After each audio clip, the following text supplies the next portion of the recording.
গতকালকে আমরা বুঝেছি যে ওনার মার মৃত্যু, বেগম জিয়া একরামে যার কোনো ব্যাখ্যা ট্যাখ্যা দেওয়ার দরকার নাই। তার শোক জানাতে বিভিন্ন জন তার সাথে দেখা করছেন, আমরাও এই উদ্দেশ্যে তার কাছে খবর পাঠিয়েছিলাম। সেই হিসেবে উনি কারোর অফিস থেকে জানানো হয়েছিল আমরা এসে শোক জানাতে পারি। আমরা শুধু শোক জানাতেই আসছিলাম, কোনো রাজনৈতিক আলোচনা সাংগঠনিক আলোচনা ছিল না, কোনো নির্বাচনের বিষয়ে কোনো কথাবার্তা ছিল না।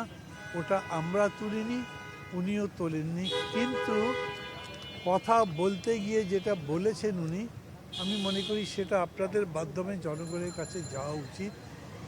মানে অনেক বড় একটা শোক তো তার উপর দিয়ে গেছে, পুরো পরিবারের উপরে।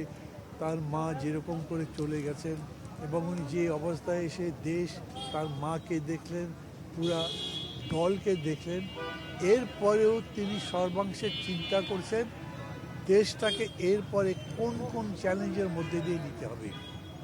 প্রধানত এর উপরেই উনি আমাদের সাথে কথা বলেছেন।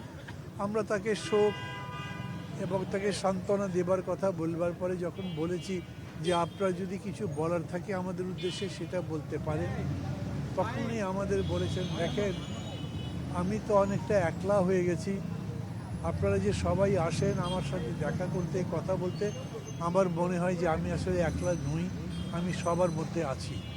আমি আপনাদের সবাইকে আমার সাথে চাই। সবাইকে নিয়ে দেশের সামনে খুবই বড় একটা চ্যালেঞ্জ আছে দেশটা গড়ে তোলবার। সেই চ্যালেঞ্জ যেন মোকাবেলা করতে পারি তার জন্য সহযোগিতা চাই। সবার সাথে শত্রুতার ব্যাপার নয়, একটা কর্মসূচির ভিত্তিতে দেশটা গড়ে তোলবার কাজ করতে হবে। এই প্রসঙ্গে ঢাকা মহানগরের যানজটের উপরে তার কিছু পরিকল্পনার কথা বলেছেন।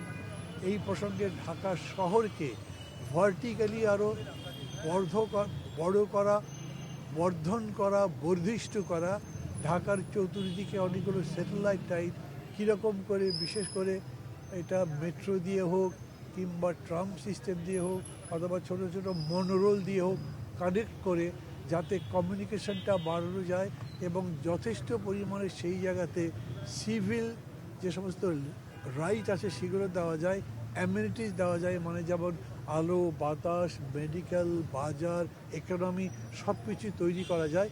এগুলোর একটা পরিকল্পনা কথা উনি বললেন এবং তার সাথে সাথে বিশেষ করে মেডিকেল ফ্যাসিলিটি কী করা যেতে পারে। উনি কানাডার উদাহরণ বললেন, লন্ডনের NHS-এর কথা বললেন, ইউরোপে কীরকম করে মানুষের চিকিৎসা নিশ্চিত করা হচ্ছে সেটার কথা বললেন।